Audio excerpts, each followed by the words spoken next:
Lieutenant Commander Jake Morrison stood on the bridge of the Terran exploration vessel Aurora, watching the stars streak past through the main viewing screen. His German shepherd Rex lay quietly at his feet, alert but calm. The dog's brown eyes constantly scanned the bridge, a habit from years of military training together. "Sir, we're approaching the Vega system," announced the navigation officer, a young woman named Katie Walsh. "All scans show normal readings." Jake nodded and patted Rex's head. The dog had been with him for 5 years, through 3 combat deployments. And now this deep space mission.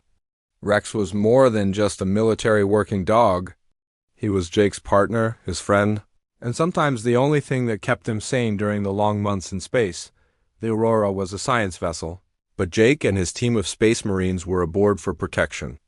The galaxy was a dangerous place, and humanity had learned that lesson the hard way. Too many ships had disappeared without a trace in the outer systems. "Lieutenant Commander," called out Dr. Sam Peterson from the science station, "I'm picking up some unusual energy readings about 2 million kilometers off our starboard bow." Jake walked over to the science station, Rex following close behind. The dog's ears perked up slightly, as if sensing something was wrong. Jake had learned to trust Rex's instincts over the years. "What kind of energy readings?" Jake asked, studying the displays. "I'm not sure. It's like nothing in our databases. The pattern is too regular to be natural, but too complex to be simple technology." Captain Lisa Murphy, the ship's commanding officer, joined them at the science station. "Could it be a beacon or a probe?" "Possibly," Dr. Peterson replied. "But the energy output is massive. Much larger than anything we've seen before." Rex suddenly stood up, his tail stiff and his ears forward. A low growl rumbled in his throat. Jake had seen this behavior before, always right before trouble started. "Captain, I recommend we change." "Course," Jake said. "Rex is picking up something we can't detect." Captain Murphy looked at the dog, then at Jake. She had served with them long enough to know that Rex's instincts were rarely wrong. "Helm, alter course by 15 degrees and reduce speed by half?" But it was too late. The space around them suddenly filled with massive ships, appearing out of nowhere as if they had been invisible. The vessels were unlike anything in human records, sleek, predatory, and clearly built for war. They moved with a grace that seemed impossible for their size. "Red alert!" Captain Murphy shouted. "All hands to battle stations." The bridge erupted in activity as alarms blared throughout the ship. Jake grabbed his weapon and checked his gear while Rex moved to his combat position beside him. "Unknown vessels, this is Captain Lisa Murphy of the Terran vessel Aurora. The captain broadcast. We are on a peaceful scientific mission. Please identify yourselves." The response came in perfect English, but with a voice that sounded cold and mechanical. "Human vessel, you have entered territory claimed by the Zephyrian Empire. Surrender immediately or be destroyed." Jake had never heard of the Zephyrian Empire, but from the looks of their ships, they were far more advanced than humanity. The Aurora's weapons would be useless against vessels of that size and apparent technology. "This is Captain Murphy. We were not aware this system was claimed. We will leave immediately." "Too late, humans. You will be boarded and captured. Resistance will result in the destruction of your vessel." The alien ships moved closer, surrounding the Aurora completely. Jake could see weapon ports opening along their hulls, each one larger than the Aurora's entire weapons array. "Captain," Jake said quietly, "we need to get the crew to the escape pods, now." Captain Murphy nodded grimly. "All hands, abandon ship. This is not a drill. Report to escape pod stations immediately." Jake grabbed Rex's tactical vest and quickly strapped it on the dog. The vest contained emergency supplies and a small medical kit. Rex stood perfectly still, understanding that they were in danger. The ship shuddered as tractor beams locked onto the Aurora. Through the viewing screen, Jake could see boarding craft approaching. They were small and fast, designed for quick insertion of troops. "Jake, get to Pod Bay 3, Captain Murphy ordered. "Take Rex and get out of here. What about you, Captain?" Staying to destroy the ship's computer core." We can't let them have our navigation data. Jake wanted to argue, but there was no time. The first boarding craft had already attached to the Aurora's hull. He could hear the sound of cutting torches working through the outer door. "Come on, Rex," Jake said, running toward the escape pod bay. The dog kept pace beside him, his training taking over. They reached the pod bay just as the first alien soldiers broke through the hull. Jake got his first look at the Zephyrians and immediately understood why they called themselves an empire. They were tall, almost 7 feet, with gray skin and 4 arms. Each one carried weapons that looked far more advanced than anything humans had developed. "Get in the pod?" shouted Sergeant Amy Collins, one of Jake's Marines. She was holding the aliens back with covering fire, but her weapon seemed to have little effect on their armor. Jake pushed Rex into the escape pod and was about to follow when he heard Amy scream. A Zephyrian weapon had found its mark. Without thinking, Jake turned back to help her. "Rex, stay," he commanded, and the dog obeyed. Though every instinct told him to follow his partner, Jake dragged the wounded sergeant toward the pod. But more aliens were pouring through the breach. A blue energy beam struck him in the shoulder, spinning him around. The pain was incredible, but he kept moving. He almost made it to the pod when another beam hit him in the back. This time he fell hard, his vision blurring. The last thing he saw was Rex trying to jump out of the pod to reach him. But the automatic systems had already engaged. The pod ejected into space, carrying Rex away from the Aurora. Jake watched through fading consciousness as other pods scattered into the void. Some would make it to safety. Others would be captured or destroyed. As darkness took him, Jake felt strong alien hands lifting him from the floor. He was alive, but he was now a prisoner of the Zephyrian Empire. And somewhere in the cold vacuum of space, Rex was alone in an escape pod, separated from his partner for the first time in 5 years. The Aurora's lights went out as the ship's power failed. Captain Murphy had succeeded in destroying the computer core, but at the cost of her life and the lives of her crew. Jake was unconscious as the aliens carried him to their boarding craft, unaware that his real battle was just beginning. Jake woke up in darkness, his head pounding and his shoulder burning with pain. The air smelled strange, like metal and something else he could not identify. As his eyes adjusted, he realized he was in a small cell with smooth walls that seemed to glow faintly. He sat up slowly, checking his injuries. The alien weapon had left a burn mark on his shoulder, but it was healing. His back hurt where the second beam had hit him, but he could still move. More importantly, he was alive. "You're awake," said a voice from the shadows. Jake turned to see a woman sitting in the corner of the cell. She was human, with dark hair and tired eyes. "I'm Dr. Elena Rodriguez. I've been waiting for you to wake." "Up. How long was I out?" Jake asked, his voice rough. 2 days. We're not on the ship anymore. They brought us to Kronos Prime, their capital world." Elena moved closer, and Jake could see she was wearing torn clothes that might have once been a science uniform. "I've been here for 3 months." Jake looked around the cell more carefully. It was small, maybe 8 feet by 10 feet, with no windows and only one door. The walls were smooth and warm to the touch. "Where exactly are we?" "In the holding cells beneath their arena. They use prisoners for entertainment." Elena's voice was bitter. "Gladiator fights for the pleasure of the crowds." "Gladiator fights?" Jake could not believe what he was hearing. "What is this, ancient Rome?" "Worse, the Zephyrians have been doing this for thousands of years. They capture warriors from different species and make them fight. Most don't survive their first match." Jake felt anger rising in his chest. "How many humans are here?" 12.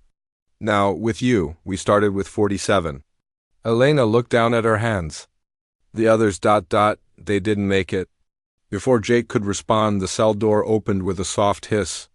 A Zephyrian guard entered, followed by another human.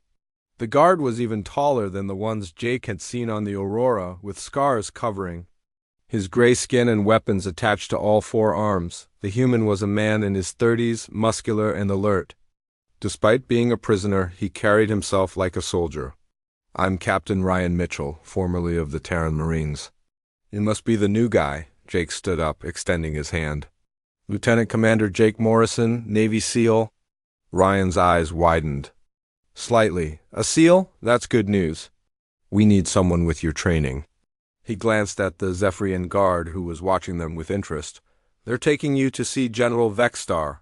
He likes to meet new fighters personally. The guard gestured for Jake to follow, and they left the cell. Elena squeezed Jake's arm as he passed. Remember, they respect strength, don't show fear. They walked through long corridors carved from black stone. The walls were covered with carvings that seemed to show battles and victories. Jake saw images of different alien species fighting, with Zephyrians always shown as the winners. The carvings tell the history of their empire, Ryan explained quietly.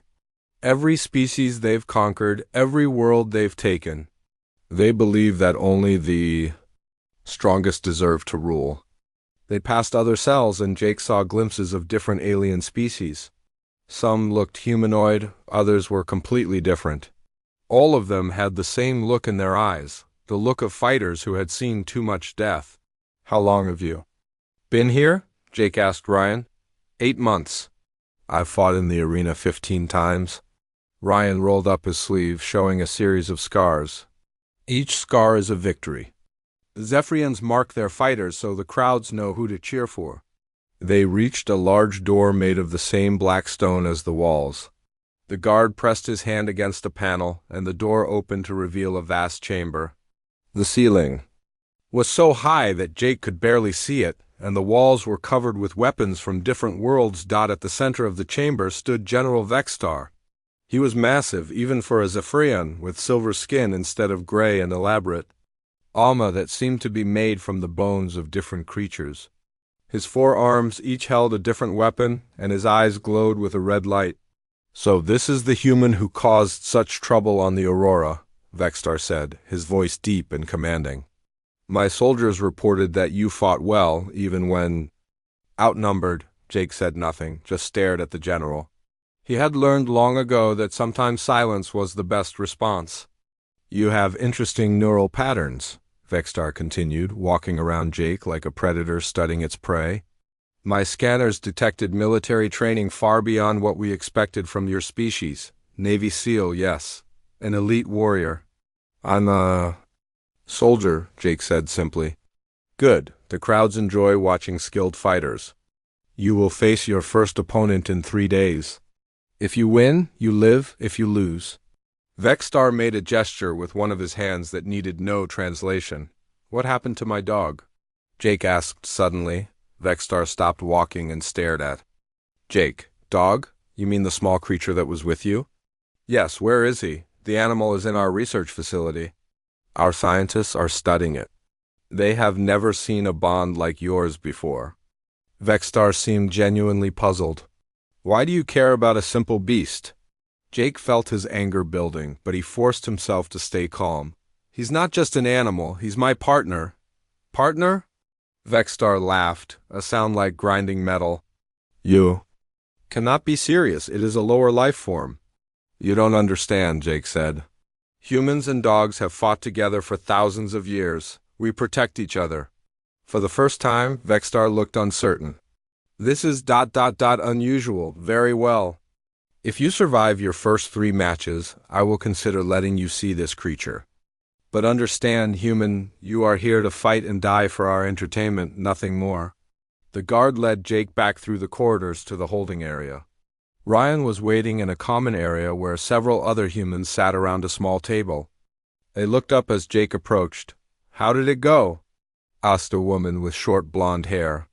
She introduced herself as Commander Lisa Parker, a pilot who had been captured during a patrol mission. I meet my first opponent in 3 days, Jake said, sitting down at the table. And Rex is alive. They're keeping him in some kind of research facility. Rex? Ryan asked. My dog, my partner. Jake looked around the table at the other humans. We're getting out of here, all of us. And I'm not leaving without Rex. The other prisoners looked at each other. Some seemed hopeful, others just tired. But Jake could see something in their eyes that had not been there before, a spark of hope. Listen, Jake said, leaning forward. I know this seems impossible, but I've been in worse situations. We're going to survive this, and we're going to escape. But first, I need to know everything about this place. The guards, the schedule, the arena, everything. Ryan smiled for the first time since Jake had met him. Now you're talking like a SEAL. As the other prisoners began to share what they knew, Jake started forming a plan. It would be dangerous and it would require perfect timing, but he had made a promise to himself: no human would be left behind. And that included Rex. The sound of metal doors grinding open woke Jake from his light sleep. He had learned to sleep like a soldier, alert and ready to move at any moment. 3 days had passed since his meeting with General Vexstar, and Jake had spent every hour learning about the arena and planning his escape. 2 Zephyrian guards entered the holding area, their weapons ready. "Human Morrison," one of them said in broken English. "Time to fight." Jake stood up calmly, checking his gear one last time.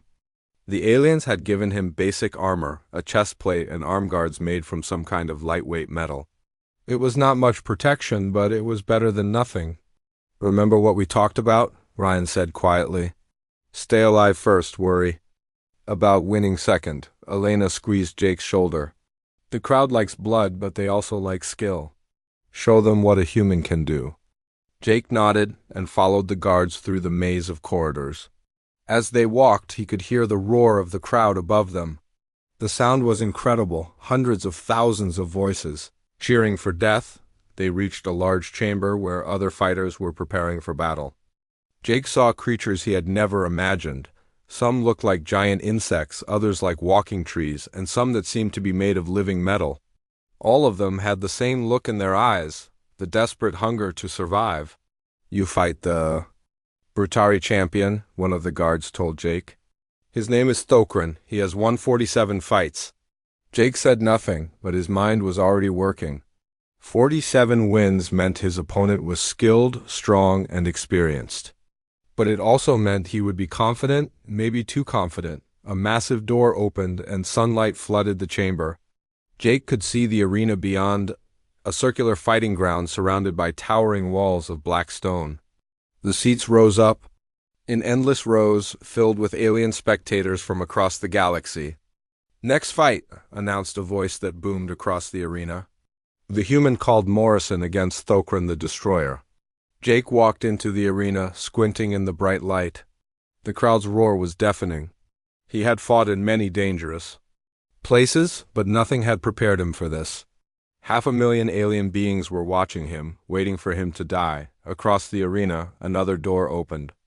What came out was not really a creature, it was a monster. Thokran stood nearly 10 feet tall, with thick gray skin covered in natural armor plates. His arms were as thick as tree trunks, and his hands ended in claws that could cut through steel. He carried a massive warhammer that looked like it weighed more than Jake's entire body.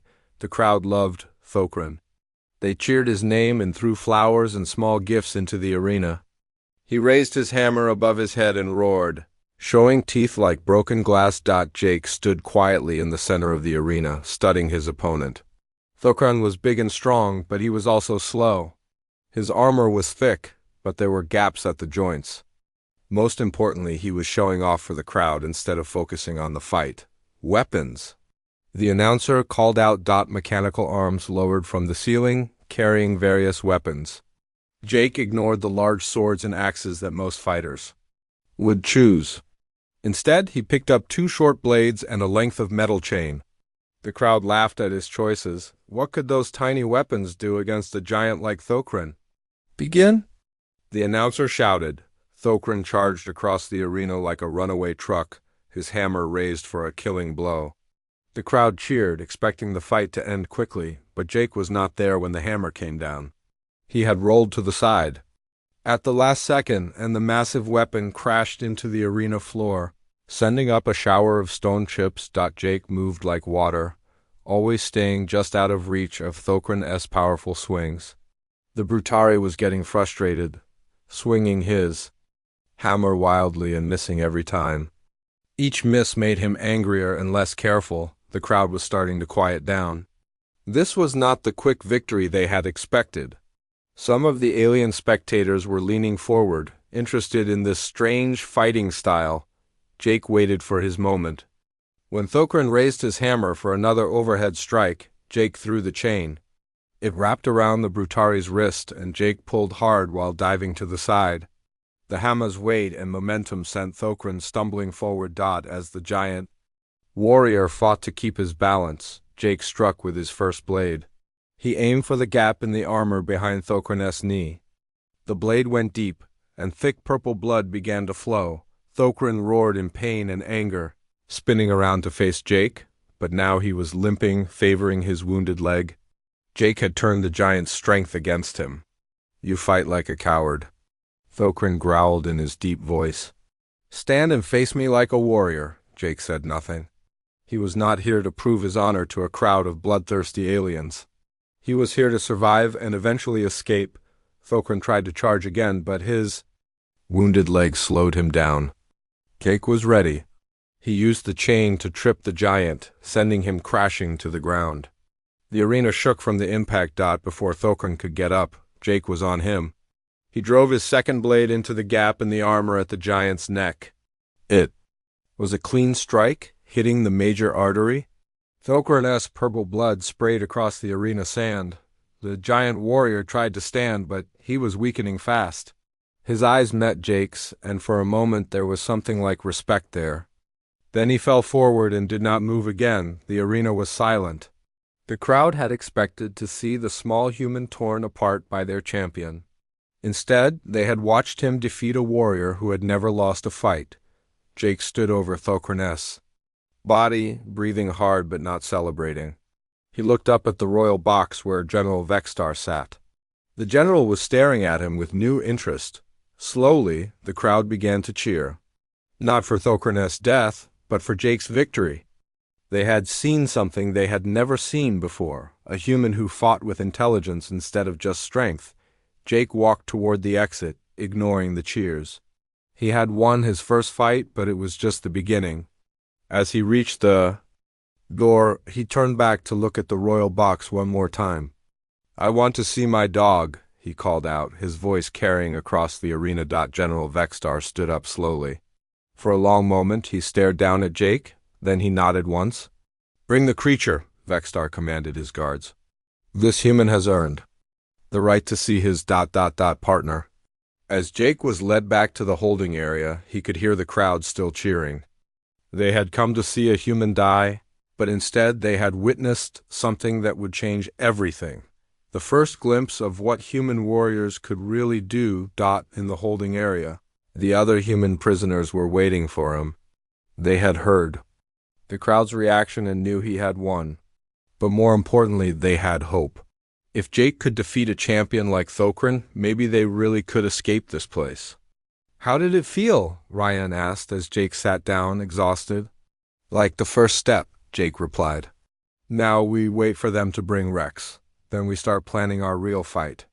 Outside, the crowd was still talking about the strange human who had defeated their champion. They did not know it yet, but they had just witnessed the beginning of something that would shake the entire Zephyrian Empire. Jake was sitting in the common area with the other human prisoners when he heard the familiar sound of paws on stone. His head snapped up, and there was Rex walking between two Zephyrian guards. The dog's eyes found Jake immediately, and his tail began to wag. "Rex!" Jake called out, standing up quickly. The German shepherd pulled against his leash, trying to reach his partner. The guards looked confused by the animal's behavior, but they let Rex approach Jake. Jake knelt down and wrapped his arms around Rex's neck. The dog pressed against him, whimpering softly. For the first time in days, Jake felt truly calm. Rex was alive and healthy, and they were together again. "I missed you too, boy," Jake whispered into Rex's fur. The other human prisoners watched in amazement. They had heard Jake talk about his dog, but seeing the bond between them was something different. Rex was clearly more than just an animal. He was Jake's partner in every sense of the word. "Fascinating," said a voice from the doorway. Jake looked up to see a young Zephyrian officer watching them. Unlike the guards, this one seemed genuinely interested rather than hostile. "I am Zarketh, assistant to General Vexstar. I have come to observe this relationship." Jake stood up, keeping one hand on Rex's head. What do you want to know? The general is curious about how you and the creature work together. Our scientists have studied the animal, but they do not understand the connection. Zarko stepped closer and Rex's ears went back slightly. May I? Jake nodded, and Zarkoth slowly extended one of his hands toward Rex. The dog sniffed carefully, then allowed the alien to touch his head. Zarkoth's eyes widened in surprise. He is not afraid, Zarkoth said. Most creatures fear us instinctively, but this one, he trusts you completely. Dogs have been partners with humans for thousands of years, Jake explained. We hunt together. Fight together, protect each other. Rex would die for me and I would die for him. Zarkoth looked confused. But you are different species. How can there be such loyalty between you?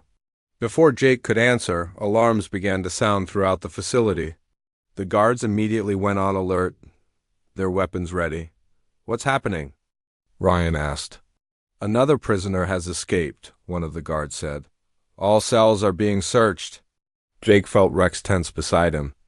The dog's nose was working and his ears were forward. Something was wrong. Rex, what is it? Jake asked quietly. The dog looked toward the corridor that led to the arena. Then back at Jake. His body language was clear. Danger was coming from that direction. We need to move, Jake said to the other prisoners. Now. What are you talking about? Elena asked. Rex is warning us. Something's coming. The other humans looked at him like he was crazy, but Ryan had learned to trust Jake's judgment. If, Jake says move, we move.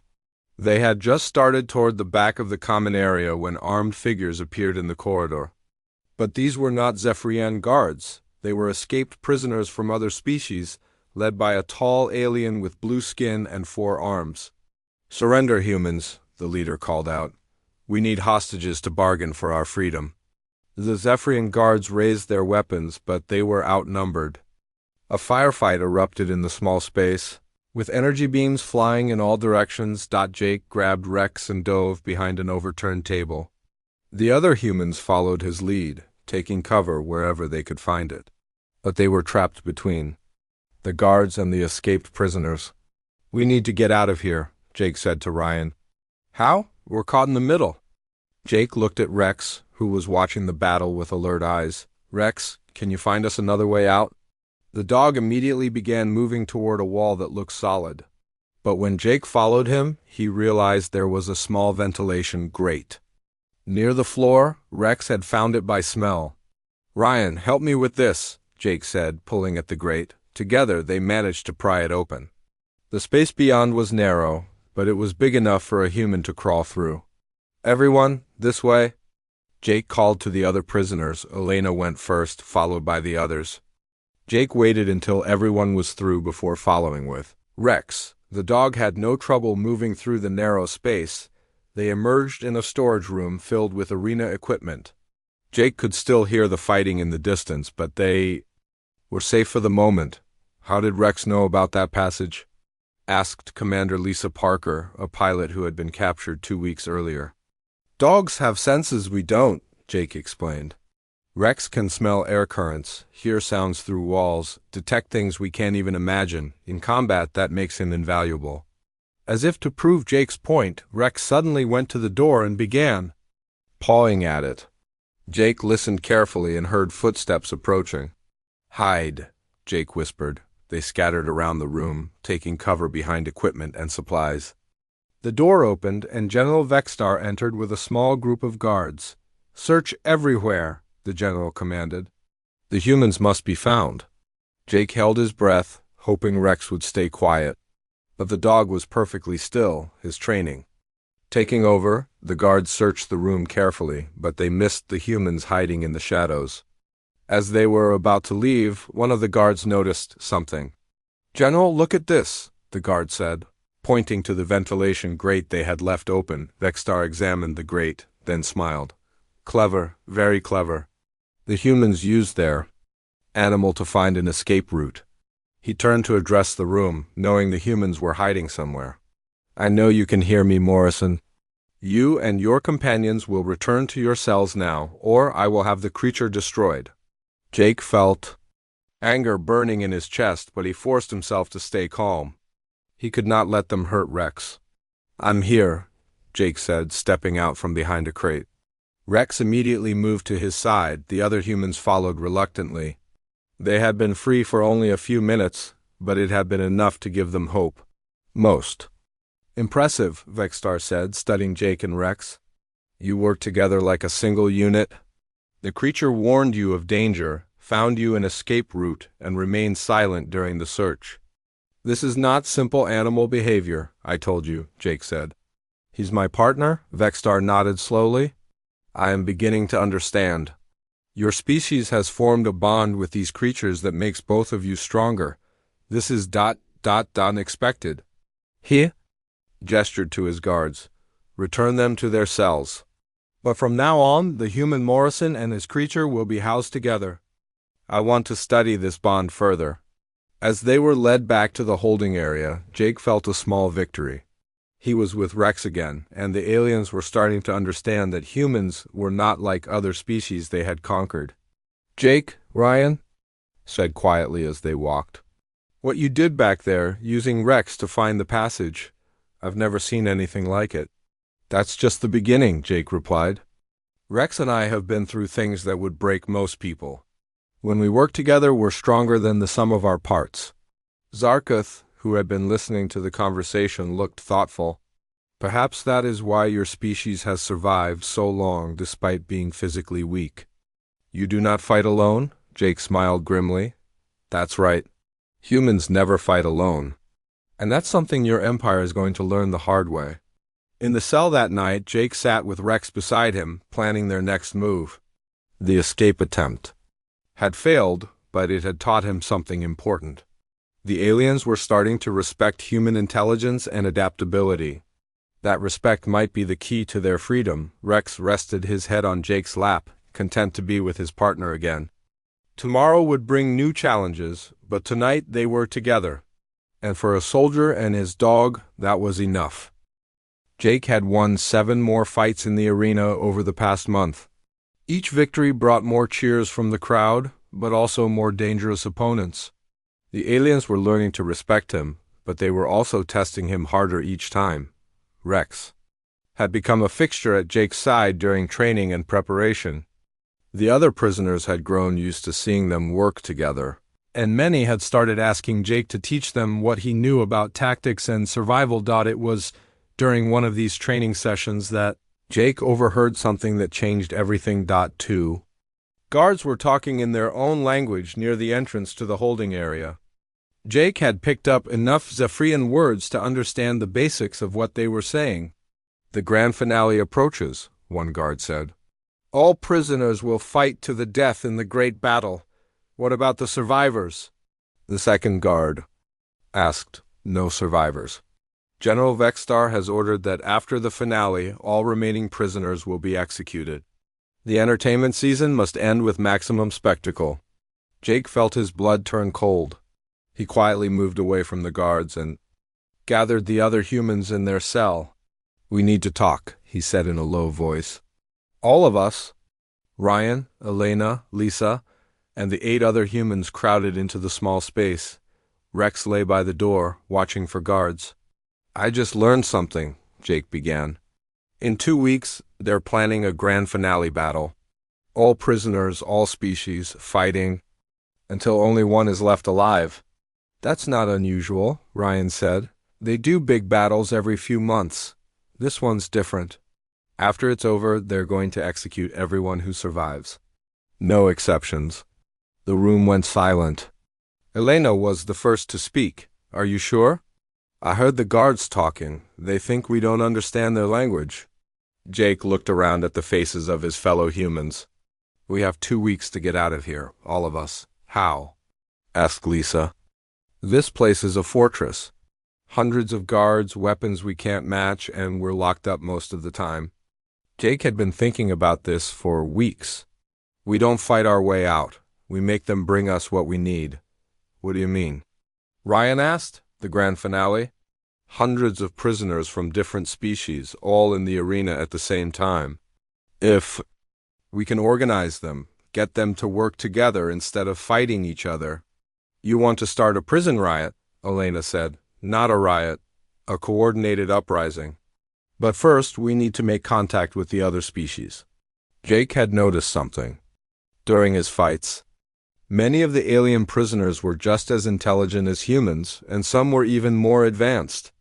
They had been captured because the Zephyrians were stronger, not because they were stupid. Rex can help us, Jake continued. Dogs are natural at reading body language and intentions. He can tell which aliens might be willing to work with us. Over the next few days, Jake began making contact with prisoners from other species during the exercise periods. Rex would accompany him, and the dog's behavior helped Jake identify which aliens were trustworthy. The first ally they found was unexpected. Her name was Krisa, and she looked like a giant insect with 4 arms and wings that had been clipped to prevent flight. She had been a military commander before her capture and spoke perfect English. "Your proposal is interesting, human Jake," she said during one exercise period. "But why should my people trust yours?" Jake looked at Rex, who was sitting calmly beside him. Krisa had not shown any fear of the dog, which was a good sign. "Because we're all going to die if we don't work together," Jake said simply. "The Zephyrians see us as entertainment, nothing more. But together we might have a chance." Krisa considered this. "What is your plan?"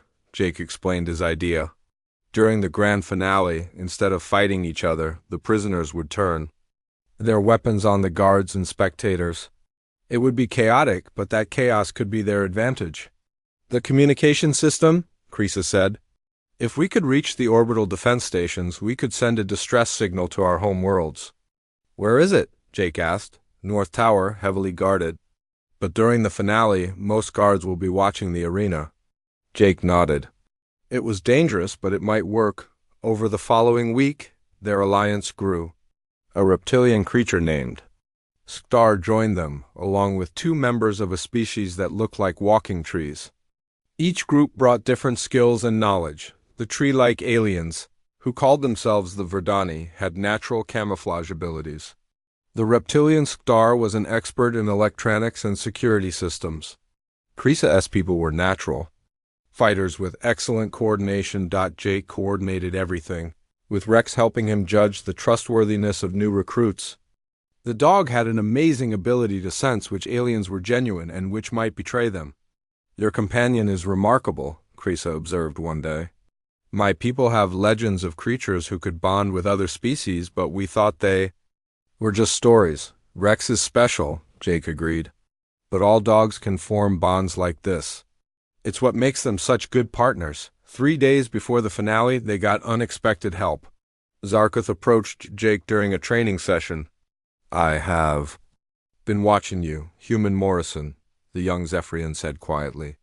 "What you are planning, it will not work." Jake's heart sank. Had they been discovered? "But," Zarkoth continued, "I can help you make it work." Jake stared at him in surprise. "Why would you help us?" "Because I have learned something from watching you and your companions. Strength is not just about physical power. Your species shows a different kind of strength, loyalty, cooperation, sacrifice for others. These are things my people have forgotten."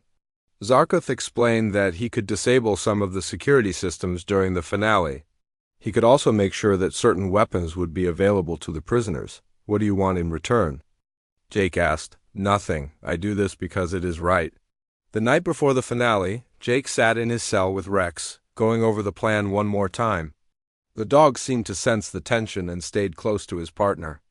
"Tomorrow, we either escape or die trying," Jake said to Rex. "But either way, we go down fighting."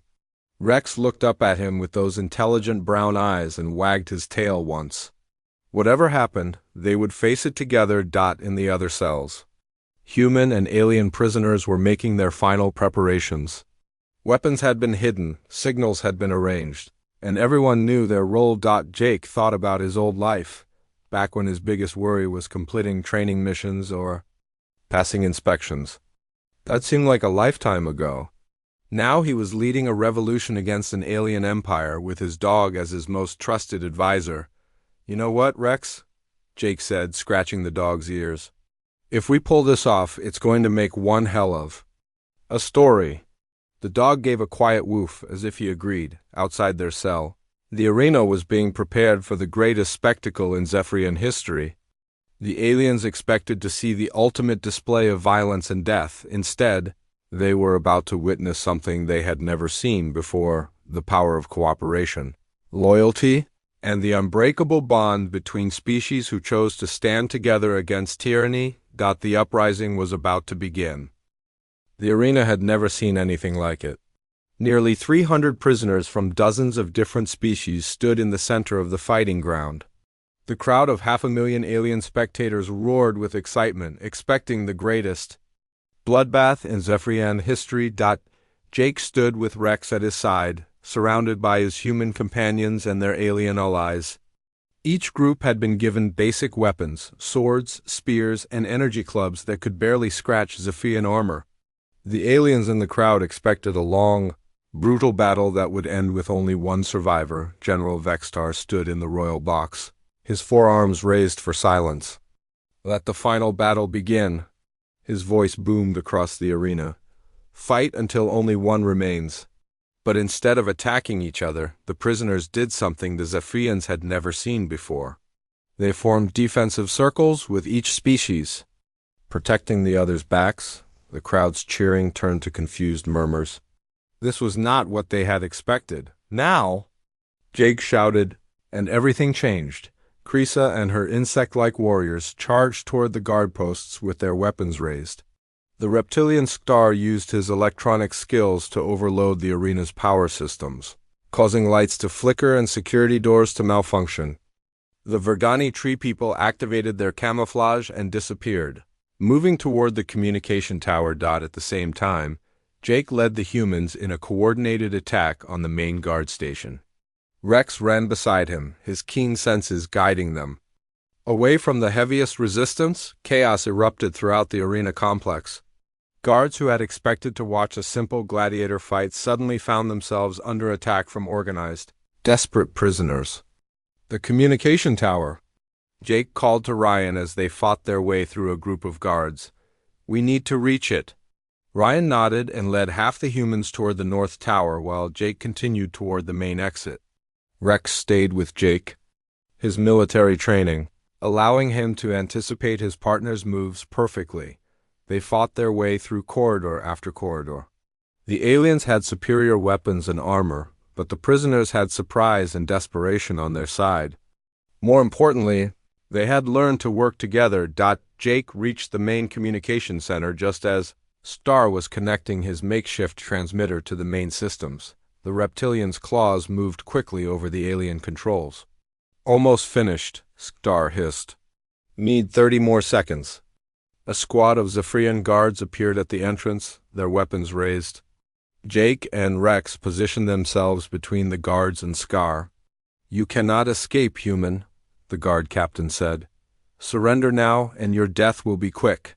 "We're not trying to escape," Jake replied, raising his captured energy weapon. "We're going home." The firefight was brief but intense. Jake used every bit of his SEAL training, while Rex provided early warning of flanking attacks. "They held the doorway just long enough. Signal sent," Star announced. Distress calls transmitted to 17 different homeworlds. But their victory celebration was cut short. General Vextar himself appeared in the corridor, followed by his elite guard. The general was not wearing ceremonial armor anymore. He was dressed for war, with weapons on all 4 arms. "You have impressed me, Human Morrison," Vextar said, walking slowly toward them. "But this rebellion ends now." Jake knew they could not defeat Vextar in direct combat. The general was too strong, too experienced. But he did not need to win, he just needed to buy time. "Rex, find the others," Jake ordered. "Get them to the extraction point." The dog looked at Jake with those intelligent brown eyes, understanding. Perfectly. This might be the last time they saw each other. "Go, boy, that's an order," Rex whined softly, but he obeyed. The dog slipped past the guards and disappeared into the maze of corridors. Jake faced Vextar alone, his small energy weapon, against the general's massive arsenal. It should have been no contest, but Jake was not fighting to win. He was fighting to give his friends time to escape. The battle raged through the communication center and out into the main corridor. Vexstar was incredibly skilled, but Jake was faster and more flexible. He used the environment to his advantage, turning the aliens' size and strength against them, just when Jake thought he could not hold out any longer. He heard the most beautiful sound in the universe, the roar of human spacecraft engines. The rescue fleet had arrived. Explosions rocked the arena complex as human warships engaged the Zephyrian defense platforms. Emergency lights flashed as the building's power systems failed completely. "Your fleet is outnumbered," Vexstar said, but Jake could hear uncertainty in his voice. "They cannot hope to defeat our entire defense force." "Maybe not," Jake admitted. "But they only need to hold long enough to get the prisoners out." And that was exactly what happened. Human dropships crashed through the arena's dome, their marines pouring out to secure the area. Other allied species had responded to the distress call as well: Krisa S people, Star S reptilian fleet, even the Verdani tree-ships. Jake found himself surrounded by human marines wearing the familiar uniforms of the Terran Space Corps. For the first time in months, he was truly safe. "Lieutenant Commander Morrison?" asked the Marine captain. "I'm Captain Steve Collins, Terran Rescue Division." "We're here to get you home, sir." "Not without everyone else," Jake said firmly. "We don't leave anyone behind." Captain Collins nodded with respect. "Yes, sir. We have transport standing by for all the prisoners." The evacuation was swift and efficient. Every human prisoner was accounted for, along with their alien allies. Even Zarkov chose to come with them, deciding he could no longer serve an empire that treated other species as entertainment. As they boarded the rescue ship, Jake looked around frantically. "Where's Rex?" he called out. His heart sank until he heard a familiar bark. Rex came running across the landing bay, his tail wagging furiously. The dog launched himself into Jake's arms, nearly knocking him over. "I thought I told you to stay with the others," Jake said, laughing as Rex licked his face. "He did, sir," said Ryan, approaching with Elena and Lisa. "But when the rescue ships arrived, he broke away from us and went looking for you." "Wouldn't leave without his partner." Jake buried his face in Rex's fur, overwhelmed with relief and gratitude. They had done it. Against impossible odds. They had not only survived, but saved everyone. As the rescue fleet jumped to hyperspace, leaving the Zephyrian capital behind, Jake stood at the observation window with Rex beside him. The other freed prisoners were scattered throughout the ship, finally safe. "You know what this means, don't you?" Jake said to Rex. "Word is going to spread across the galaxy about what happened here. Other species are going to hear about humans who refused to leave their friends behind, who organized a rebellion to save everyone, not just themselves." Rex wagged his tail and looked up at his partner with those loyal brown eyes. "The Zephyrians thought they were just tossing another warrior into their arena," Jake continued.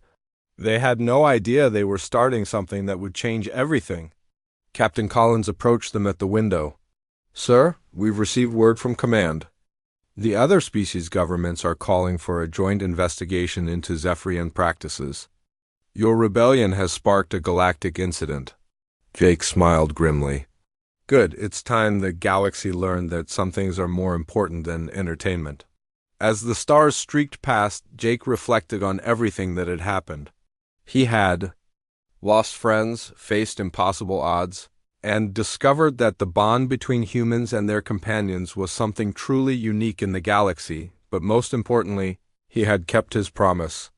No human had been left behind. Rex rested his head against Jake's leg, content to be with his partner again. Their adventure was over, but Jake had a feeling it was just the beginning of something much larger. The galaxy was about to learn what it really meant to face humanity.